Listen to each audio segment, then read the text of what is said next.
ನಿರಂತರ ಮಳೆಯಿಂದಾಗಿ ಕುಕ್ಕೆ ಸುಬ್ರಹ್ಮಣ್ಯ ಕ್ಷೇತ್ರದ ಸ್ನಾನಘಟ್ಟ ಸಂಪೂರ್ಣ ಮುಳುಗಡೆಯಾಗಿದೆ. ಕಳೆದ 4 ದಿನಗಳಿಂದ ನಿರಂತರವಾಗಿ ಮಳೆ ಸುರಿಯುತ್ತಿದೆ. ಸುಬ್ರಹ್ಮಣ್ಯ ಅಲ್ಲದೆ ಘಟ್ಟ ಪ್ರದೇಶ ಹಾಗೂ ಕುಮಾರ ಪರ್ವತದಲ್ಲಿ ಭಾರೀ ಮಳೆಯಿಂದಾಗಿ ಕುಮಾರಧಾರಾ ನದಿ ತುಂಬಿ ಹರಿಯುತ್ತಿದೆ. ಕ್ಷೇತ್ರಕ್ಕೆ ಬಂದಿರುವ ಭಕ್ತಾದಿಗಳು ಕುಮಾರಧಾರಾ ನದಿಯ ದಡದಲ್ಲಿ ತೀರ್ಥ ಸ್ನಾನ ನೆರವೇರಿಸುತ್ತಿದ್ದಾರೆ.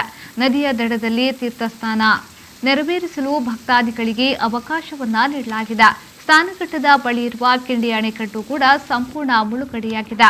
ಇನ್ನು ದಕ್ಷಿಣ ಕನ್ನಡ ಜಿಲ್ಲೆಯ ಗ್ರಾಮೀಣ ಭಾಗಗಳಲ್ಲೂ ಭಾರೀ ಮಳೆ ಸುರಿಯುತ್ತಿದ್ದು, ಜಿಲ್ಲೆಯ ಪುತ್ತೂರು, ಸುಳ್ಯ, ಕಡಬ, ಬೆಳ್ತಂಗಡಿ ಸೇರಿದಂತೆ ಹಲವೆಡೆ ಭಾರೀ ಮಳೆಯಾಗ್ತಾ ಇದೆ. ಕಳೆದ ಕೆಲವು ಗಂಟೆಗಳಿಂದ ನಿರಂತರವಾಗಿ ಮಳೆ ಸುರಿಯುತ್ತಿದೆ. ಮಂಗಳೂರು ನಗರ ಪ್ರದೇಶದಲ್ಲಿ ಬಿಟ್ಟು ಬಿಟ್ಟು ಮಳೆ ಸುರಿಯುತ್ತಿದೆ.